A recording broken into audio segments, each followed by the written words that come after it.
Hey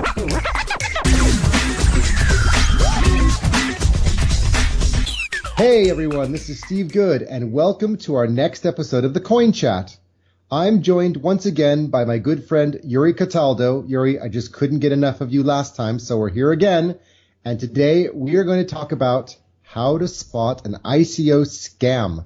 Thank you, Steve. I do have that effect on people, so be careful, because you might want me to keep coming back over and over again. It's a dangerous thing that we've started. We have to see where this goes, but it's all good. Exactly. We're just going to ride this train. So yes, spotting a scam, and I'm really interested in this, mostly because of what's happening in the news. Jordan Belfort, which I'm not sure people are familiar with him, but he is the Wolf of Wall Street, made much more famous by Leonardo DiCaprio's version of him. But he is a convicted financial scam artist, and he did some really terrible things and bankrupted a lot of old people. He's been in the news lately because he decided to warn the internet, as he describes it, not to get into cryptocurrency-backed startups or initial coin offerings, because according to him, he sees them as the biggest scam ever. And, he should know scams because he did that. I want to talk about something that did happen in this week, which was Confido. And I love this. It's a company that pitched itself as a way to fight cryptocurrency-backed scams. So it was supposed to be able to hold things in escrow and then release those funds when something actually was verifiably delivered. We just saw $374,000 worth of tokens disappear from the internet, followed by their website and Twitter accounts. I know you're in touch with things that are happening in the world. What happened with Confido? Well, Yuri, I got to tell you the first part about this. Do you know what Confido means? I don't. In Latin, it means trust. Oh my God, this gets better and better. Yeah, I mean, this is almost like a backstory. And the backstory, I had to go and do a bit of research on it myself. I mean, to be honest, there's not a lot out there on the news about this. They didn't raise a lot. It was kind of an under the, it wasn't a big name raise because most of the big ICOs are raising 5 million, 10 million, 20, 30 million.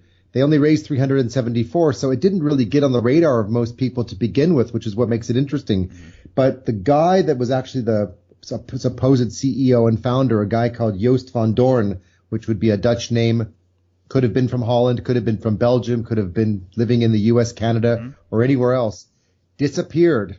In fact, the whole management team disappeared, and all their social media accounts disappeared, as you mentioned. And actually, nobody really knows anything. What is interesting was that there was mention that Joost van Doorn himself had worked for a number of big name companies, and several of those companies were contacted and declined to confirm that he'd worked there. So it was all a scam from the moment it started, it sounds like, because if the guy didn't even exist, it sounds like no one really checked on anything about the company before it started, which is horrible. Yeah, and he just got away with $374,000.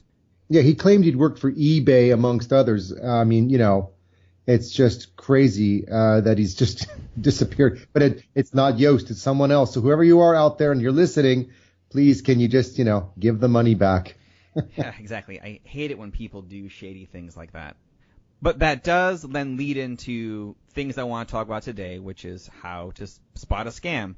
And in my own research, I've noticed about 5 different ways that this is coming up over and over again. So I want to chat with you about those 5. First off, shady exchanges. There's Mt. Gox, which when it started off was not a shady exchange. But in 2014, it suddenly shut down overnight, cited that 850,000 Bitcoins had been suddenly stolen and disappeared. And then now the CEO of it recently popped up again in the news, and he's going to be walking away with a nice chunk of change because suddenly he had to declare bankruptcy. How often does something like that pop up? To be honest, after Mt. Gox, there really hasn't been anything in the news nothing newsworthy like that. In fact, there's been a huge number of exchanges that have launched all around the world, from Australia, New Zealand. There was an Australian one recently started. There's KuCoin, which is a fairly new one. There's some very successful larger ones like Poloniex and Bittrex. There's Bitstamp. So there's a lot of them out there, and nothing like this ever comes up. It's really kind of a big mystery as to what actually happened. I mean, there's really been no final determination or public determination as to exactly what played out and how it played out. There's the founder of the company himself was put in jail in Japan. Mm-hmm. There's a company called Chainalysis, which is a sort of an investigative company that looks for the chain or the trail of coins and how they moved about. And they've done a lot of research and investigation to determine where some of the coins went.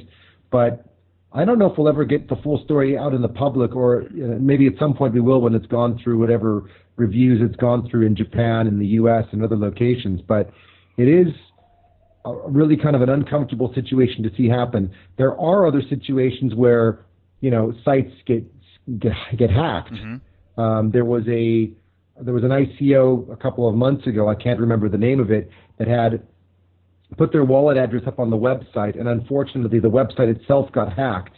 And that's kind of a no-no as well, as you shouldn't exactly just put your Ether address, smart contract address up on the website and that's it.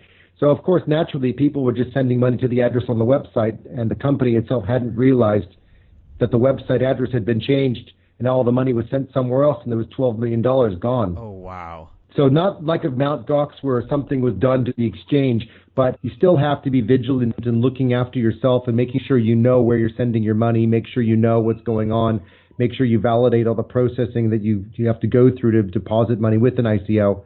That ICO was not a scam, but the money got hacked anyway. It was really embarrassing. Yeah, that's rough when that happens. Are there particular exchanges that are more trustworthy? And even with that, should we even be storing our cryptocurrency on an exchange, or should we be keeping it off and only putting it on when we're ready to do some trading? So the real trick here with the exchanges is that, for the most part, they don't provide private keys. And as you know, Yuri, and our listeners should know, is that the most important thing about a wallet is that you have a private key that's attached to that wallet, mm-hmm. so that you're in control of the wallet. But when you're putting your money on many of the exchanges and they don't provide you a private key, it means you have no control of that money and you're trusting them implicitly without any control. And that's a real problem because, of course, in crypto world, there isn't a bank that's behind it, whereas in the banking world, you put your money in the bank and the banks usually have some sort of guarantees from the government. But in crypto, your wallet is your responsibility. So when you put the money up on the exchange, and you don't have any way of backing that money up as your own, you're at the mercy of that exchange. And if the exchange gets hacked, it's game over and there's nothing you can do. Mm-hmm.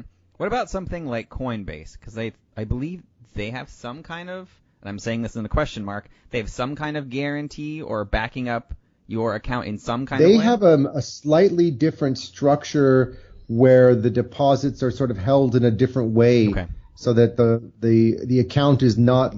It's a wallet address, but it's not a wallet address. I'd have to do more research and get back to you on that one, on the exacts of how they operate. Sure. But they do have a more secured environment than others. But, needless to say, anybody can be hacked. Right. A bank can be hacked. But we have to be very careful and very vigilant about how we store our money. I mean, many of the people that talk to us on our Telegram or our WhatsApp chat groups are as conscious about, Coinbase as they are any other exchange because they don't have access to the private keys. Mm-hmm. And, and even more interesting with Coinbase, when coins like Bitcoin Cash forked from Bitcoin itself, they didn't provide the Bitcoin Cash to all of the users, whereas the exchanges did. And of course, that's a rather questionable practice as well, but that's a whole other conversation that we could get into about why didn't they give us our forked coins. Right, yeah. Okay, so let's move into another category, and that being pyramid and Ponzi schemes. So particularly, God, yeah. I know you're familiar with some of these because you recently talked about the high yield investment programs. But even in earlier this year, there was a company called OneCoin, and they were picked up by the Indian government. And many of the people there were 18 people that were jailed because they were inviting people in to a sales pitch room and getting them to invest in what they were working on, and stole over $350 million from people. And we've heard even from high-level bankers who are calling Bitcoin a Ponzi scheme. So let's just start from the beginning there. How can we spot a Ponzi scheme? What are some obvious signs of this, and what's going on? Yeah, so let's just go back to the first one, which is the high yield investment program, or what's called a HYIP or a HIP, which is a publicly known Ponzi scheme. And the trick to these schemes is, on the surface of it, they look like they're valid. So it will say 3% per day for 20 days if you invest X amount of money with us. And they'll claim that they give you back your money plus the 3% per day. Now, under the covers, what's happening is they say, here's an affiliate link. Give that affiliate link to your friends. If your friends sign up, you'll get some money when they deposit their money, and so on and so on. Now, if that's not a Ponzi scheme, I don't know what is. Oh my God, right? Now there's another argument that's been going. In fact, I've had some discussions with people on LinkedIn where there's been a few chats around the whole Ponzi scheme discussion. And, there's a few people who say that, part of the Ponzi scheme is the pyramid, and part of it is the ability to actually know who's doing the transaction on your behalf. To which I replied quite politely and said, so, when banks first started, however many years ago when they first started, and they said, trust us, just give us your money, it will be in safe hands. And I say, how is that any different from trusting a range of computers to do that for us? I mean, a lot of things have gone from manual labor to automated labor, and we don't question it. But when it's our money, we suddenly do. And I find it a little ironic because, I've got a mine running in my house too. I've wanted to learn how it works. And I've got the computers with screens flashing along with a bunch of GPUs validating transactions on Ethereum every single day.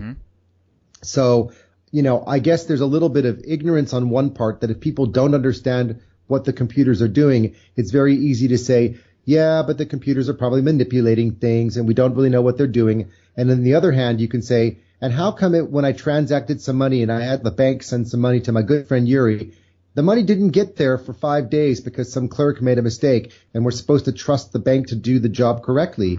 The reality is mistakes happen all the time, no matter what it is.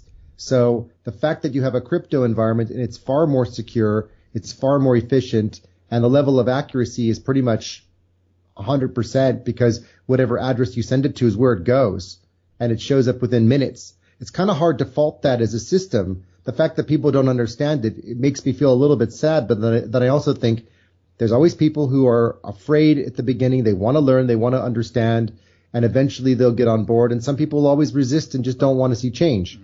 And that's part of life. I'm okay with that. But, there's a big difference between a digital currency and the actual hype Ponzi schemes. There's a really big difference.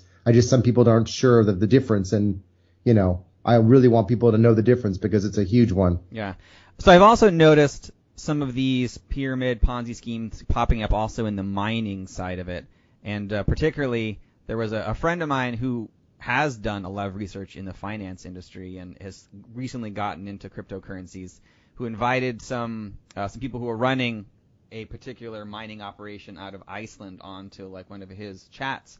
And it's probably because I have a really high bullshit detector, but when I see guys sitting in the Caribbean talking about how much money they make doing nothing, suddenly I'm like, nope, this is fake.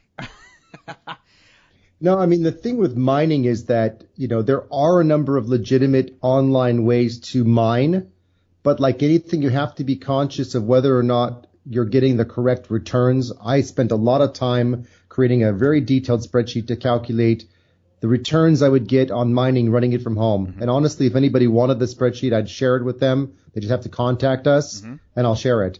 That way, at least you have some baseline in terms of understanding the cost of electric, the kilowatt per hour that you're paying in your home or wherever you're mining from, the hashing power that you get from GPUs, which is what runs the mining, all that. I have all that calculated. But the difference here is that, what I do see is like these hypes, there's also these mining hypes. And they're exactly the same. They're promising you a certain amount of returns for a certain amount of money. And to be honest, it's just scammy. There are legitimate ones like Gemini, where they charge you a certain amount of money that they will give you a certain return over 2 years or 3 years, I think it is, something like that.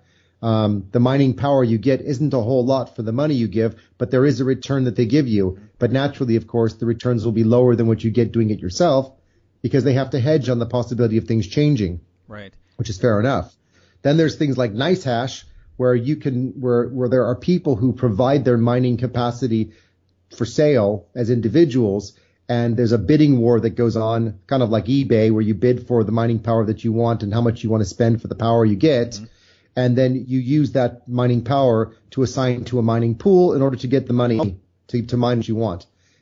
Maybe a little bit too complicated for this initial discussion, but the point is there are legitimate programs like that out there that are enabling people to mine in other ways if they don't want to invest up front on equipment and set it up at home, because it's not for everybody. Mm-hmm. But you do have to spend some time to research and make sure you're getting into the right ones. Yeah, definitely. And I think that's definitely a good conversation for another podcast episode, is just the whole mining aspect of it. So let's. Yeah, that sounds like a great idea. There's a lot you can talk about in terms of how mining works, that's for sure. Yeah, because I know it's pretty complex. So let's jump into the next one then, pump and dumps. So this is a very common practice in the penny stock world. The Wolf of Wall Street's very good at this part. And we're starting to see it again pop up in the altcoin market. Just for, chatting about our conversation here, I read this Business Insider article where a writer was kind of following these, and like in the course of a couple of days when he was researching his story, he found 5 obvious ones. And obviously there are dozens more popping up. So what do you look for in an obvious pump and dump kind of scam so you don't get on the dump side of it? Yeah, so that's a really hard one to identify up front because of the fact that there are Telegram groups that are running out there doing it. Mm-hmm. If you don't know about the groups, it makes it really hard to even know about it in the first place. Because if you're just looking at the technicals of a coin and its trading pattern, there are occasions where you'll see an obvious move up or down that should occur because of the standard technical foundations. So things like a head and shoulders trading pattern, and if certain conditions are met, it'll either go up or down based on the conditions. Mm-hmm. But with pump and dump, you'll just suddenly see it shoot up with no particular reason, and that's very much because it's being manipulated and controlled. I actually decided to start following 2 of them on Telegram myself. I just wanted to see what was going on, mm-hmm. and because you have to know what's happening. So one of them I'm following, called WePump, has something like 46,000 plus members, and every month they pretty much will say, on this day, we're going to pump the next one. This is our website. We're legal. We have lawyers that have checked us out. Everything we're doing is legal and blah, blah, blah, which is a load of, as you said, bullshit. Right. And the other one is called, and you mentioned altcoins, and the other one is called Alt the Way, another one on Telegram. And sadly, they'd only have 5,500 followers. So They're not doing as well in terms of getting attention. But both of them are doing exactly the same thing. For all we know, they're run by the same people. The formatting of them looks very similar. This is the date we're going to pump. We'll tell you at that particular day and time. There's a countdown timer on a website. You can check out that, blah, blah, blah. And at the end, they tell you, at this moment, go to this particular page, click this button, and just start dumping or buying or whatever, buying the coin. And then people will start buying the coin. It rises up very quickly, and then people dump when they want to dump. Mm-hmm.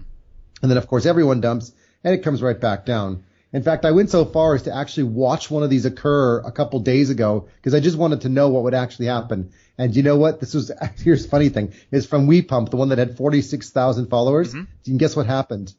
Whoa. Nothing. I was so disappointed. I was like so excited to watch the thing go like up 20%. It did a little tiny spike up a couple cents, and then it fell right back down. I thought, that was like the worst fizzle I've ever seen in my life for a pump and dump.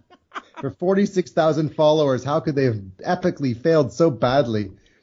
But anyway, you have to know for yourself what's going on. I just wanted to see how real it was, because the best thing to do is talk about it afterwards.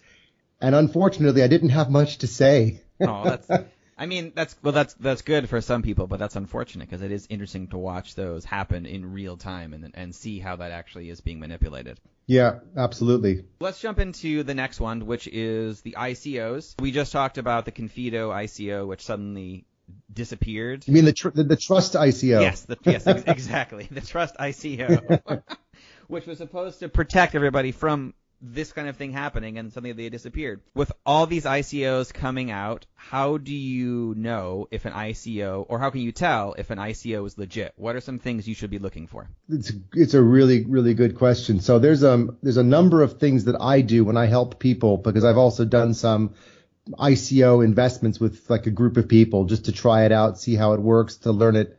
And, the most interesting thing is make sure that you can see the team. I mean, that's like rule number one. Can you actually visibly see the management team? Are they visible? Can you contact them? The ones that are really visible, that go to conferences, they go to events, they're seen everywhere. You've seen that with companies like Bancor. You've seen it with ones that are newer ones like Clout. They're out there, they're present, they're showing up to places. And in fact, Clout is going to Davos, which costs like $500,000 to attend. So you know that they've raised the money because the management team is physically turning up in Davos. So those are really good signs when you can see people physically present attending events. It doesn't guarantee that they're not a scam, but it certainly gets you a long ways into understanding who the people are that are out there and what they're doing. Along with that, so the events, the conferences, and the management team themselves, check out who the management team are. Look on LinkedIn. LinkedIn is such a great network nowadays. There's a pretty good chance you might know someone they do, even second or third degree. Try reaching out to them, see if you can connect with them, talk with them. You can contact them directly through LinkedIn. Find them on Twitter or on Facebook. Check out their Facebook page. Maybe their photos are visible and see who they are. See if the photo on their Facebook page is the same person that's on their website. I mean, those are all really easy things to do, but they validate a lot of things. Because if you find a Facebook person who has the same face and he's living in, I don't know, Portland, Oregon, but it says the guy's living in Dubai, that's a pretty good sign that something might be wrong. Right. So maybe the guy's photos have been hacked and they're using him and faking him. I'll tell you something else I did recently was with Change Bank was doing an ICO in Singapore. And I was really impressed with the website. I was really impressed with the white paper. So I rang them up on the phone and I said, hey, look, I'm interested in the pre-ICO. I wanted to just kind of get a sense of what's going on. Who can I talk to? They said, well, let us put you in touch with Francesco. And I said, oh, you mean the guy that wrote the ICO white paper? Yep, same guy. I said, fantastic.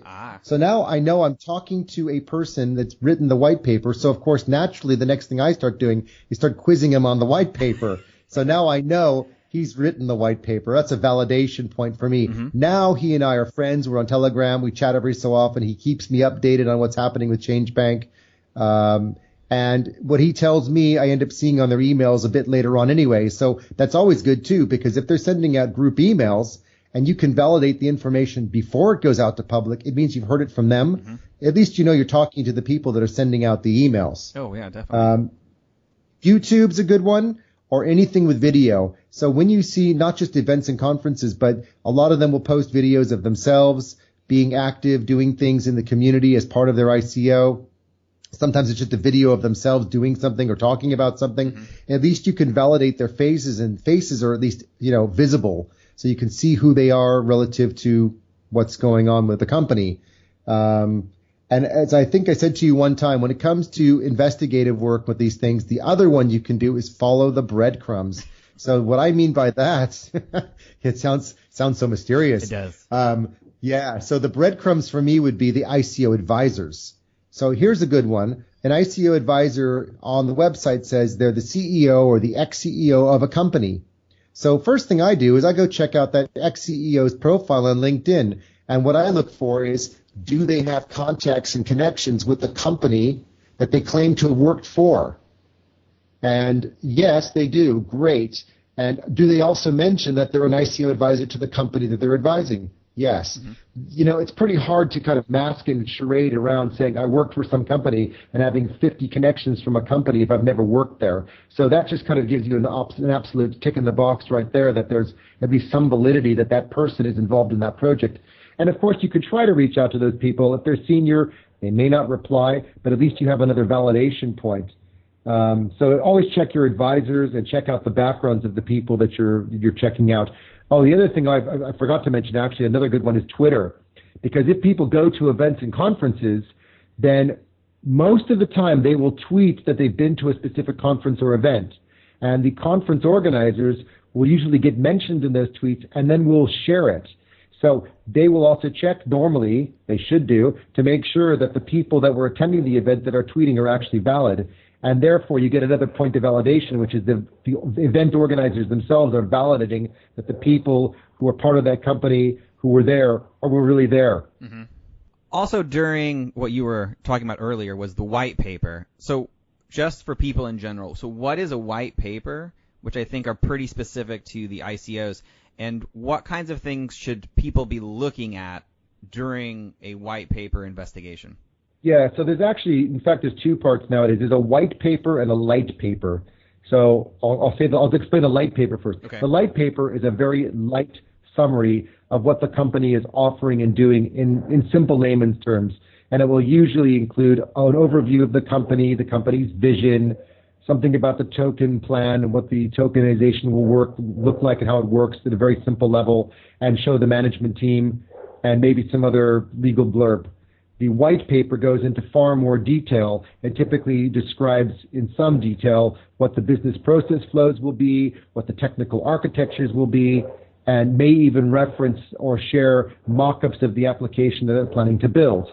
The more information they share, the better, because then you can validate the company, their vision, their strategy, their structure, the location of the company. Oh yeah, and that's another one also in terms of validating the company.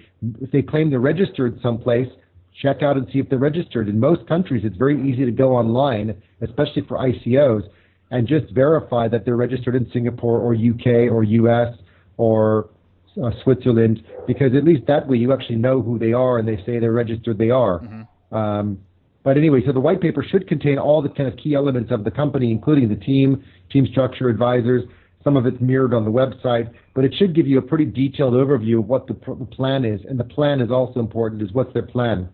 Only just because you briefly mentioned Singapore and a few other countries. I know that a lot of cryptocurrency companies are registered in these places, and there's a reason why. Can you go a little bit into that? Like, is it shady, or people should be nervous if they see a lot of companies registered in Singapore? No. So in fact, there was an interesting Medium article that came out from a person that's part of the Ministry of Finance in Switzerland, mm-hmm. and he was reading an article to basically describe the fact that the Swiss market is trying to be very crypto and financial services technology company friendly. And they've created these playgrounds to enable companies to sort of work in an arena of less regulation in order to sort of get started and get enabled and get functional, and then work with the Swiss authorities in order to become regulated later. But he openly admitted himself that while we're in the process of setting this up, Singapore's already done it, mm-hmm. and made it very easy for startups. Okay. So Singapore has made a very open kind of environment for ICOs that many people I talk to that are advisors themselves will say, start with Singapore and Switzerland as your first 2 points of call, simply because they make it easy to engage and get involved. They have open regulatory environments that are fair. The regulators are open and easy to talk to. And that will be by contrast to other countries like the U.S., where the SEC is probably, trying to regulate to the point where it makes it harder because you're already sort of fighting a battle rather than working with people in a collaborative way to define it in a proper positive way. You may feel like you're in a threatened environment going into places like the UK or US, mm-hmm. where they have a lot of regulation and haven't really gotten their heads around crypto. Sure. Okay. That's a good thing to keep in mind then. Yeah, and one other point on the white paper and the website, mm-hmm. is, and that I look for in terms of both the stability or validity of the company, as well as knowing that they're going someplace. A lot of these ICOs have just an idea, and frankly, too many of them have just an idea, but they don't actually have a product. And I err on the side of looking for companies that have what's called an MVP, a minimum viable product, or some sort of prototype.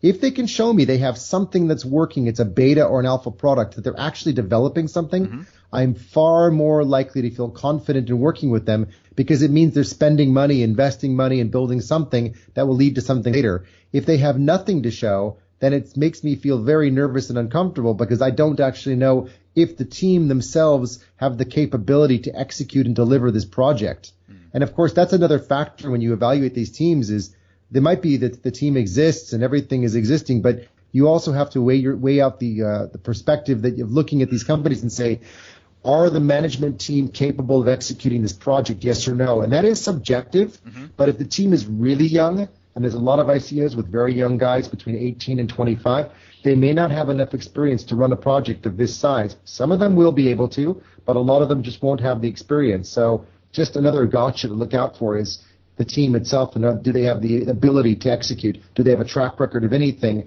or have they surrounded themselves with good advisors that will help them execute? Okay. Oh, yeah, no, that's a great thing to keep in mind. So let's get into the fifth point that I found, and that's the coin doesn't actually exist, or impersonator accounts. So recently... Oh, so now we're talking about your example of the turkey coin. Yes, exactly. My turkey coin where everyone's going to hop on the gravy train. Or just Yuri coin in general, and if you're interested in Yuri coin, contact me. I'll give you an account. You can just put a bunch of ether into. It'll be great.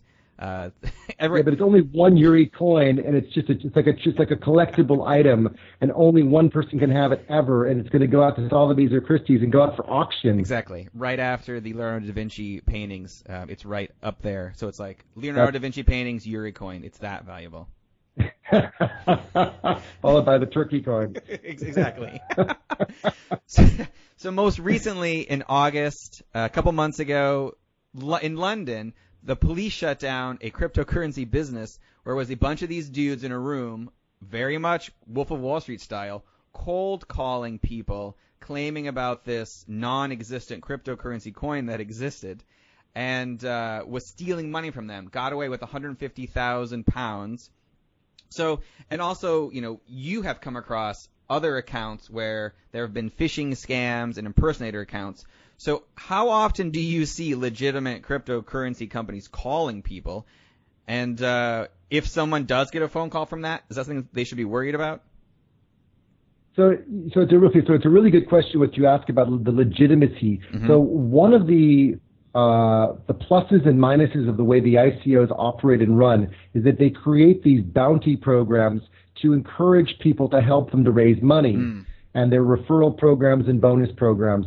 And what happens is that these people will go out and start just spamming people asking for money. Unfortunately, if you don't manage those programs well, it does come across like it's spam when in fact it's not. Right. Now, sadly, right? But on the flip side, I have been approached by, I don't even know, countless numbers of ICOs that say, we have an amazing ICO opportunity for early investment. We'll accept up to $250,000 in cash.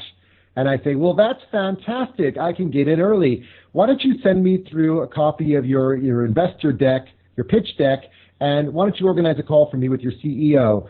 And it is amazing that I get one of two responses on most of these. Mm-hmm. One is, well, arguing with me incessantly because why do I need an investor deck and why do I not believe them? And I say, because I don't know you. And why would I give anybody $10,000 or $100,000? Are they crazy? Right. I mean, if you're walking down the street, would you hand somebody $1,000? The best, and this is a side note, but the best con artist, when he wasn't a con artist, he was actually a guy on the street, but he was brilliant. I was walking down the street and this poor homeless guy says to me, hey man, could you help out a brother? Could you give me $20? And I just looked at him like, are you crazy? And he said, I'm just joking, man. Can I have $1? I didn't do it, but so many people were stopping and giving him $1. I had to stop and watch because I just thought the guy was so brilliant because he did the whole give me an extreme and then he lowered the extreme to such a low number. It didn't sound so bad anymore. Yeah. He was kicking it. He was bringing $1 with every person walking by. And the next guy in the corner down couldn't get quarters. Oh. It was like, wow, that is incredible. This was back years ago when I lived in the States. I saw this. This was like incredible. Yeah. But, yeah, there's a lot of people on LinkedIn in particular that send out emails asking for money. And my immediate go-to response is, look, I'm not going to just give you money. You have to know who you are. Mm-hmm. The other ones will just disappear, actually. So I get two typical responses, the argumentative guy or the one that just never responds back when you ask them for the deck. Because obviously they'd rather go to somebody else who's going to be easier sucker to get the money out of instead of having to go do some work to give me something which they should have sitting there ready to send to anybody who asks as if it's a legitimate deal.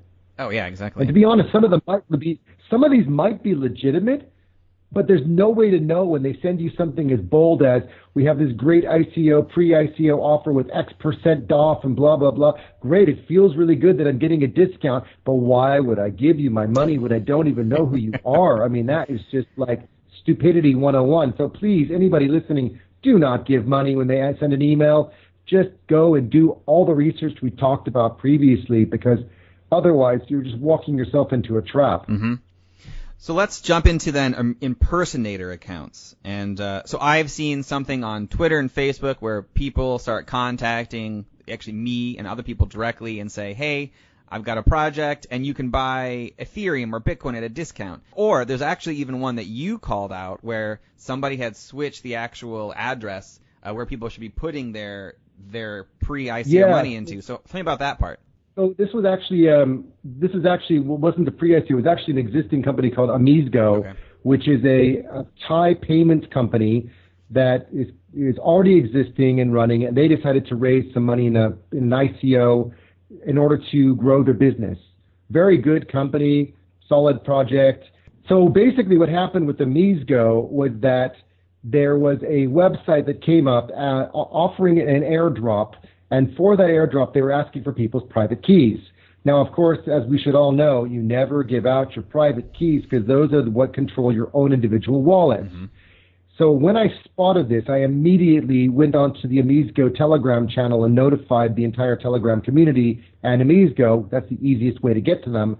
And they immediately notified out everybody. Emails went out, and they basically informed everybody it was a scam, and it probably died very quickly. But that's really, really dangerous because people try to spoof websites and ask you for things like, please send us money to this Ethereum address and we're going to send you something, or please share your private keys and we're going to give you free coins through an airdrop. Mm-hmm. And, like I said, Amizgo had done an airdrop already recently, so why would they do another one? This was just people trying to take an opportunity to play on people's emotions that maybe they missed it or maybe this or maybe that. But my God, that was I couldn't believe I was even seeing that.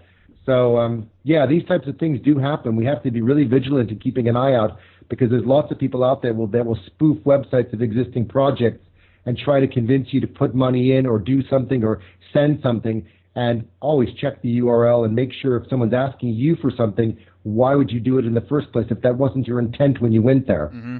Steve, thank you so much for this. This has been awesome. I know in my case, when I start looking at different things, I usually err on the side of if it's too good to be true, then it's probably a scam. But we've covered 5 different areas in your own research and in what you do in your own investing and your advising. Are there other things that you look for that maybe we haven't covered yet, or other things you've noticed that could indicate a potential scam?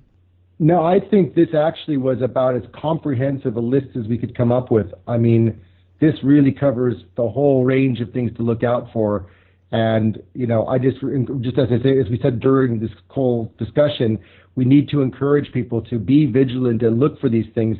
And those fake ICOs will just go away. They will fade. They'll stop trying, because the smarter we get about this, then the easier it will be to prevent those things from happening, and our money will be put into good projects. And I think that's the main objective we all have here anyway. Mm-hmm. Oh, yeah, definitely. So I guess, Yuri, I would like to thank you for your time. I think it's been another great conversation and chat. I'm so glad that we've got the turkey coin to look forward to. At least we can start by saying we've heard you on a chat. We know you exist. We can check you out on Facebook and LinkedIn, so we know you're a real guy. Mm-hmm. And now I just want to know a bit more about the turkey coin, so I'm going to give the offices a call and check it out.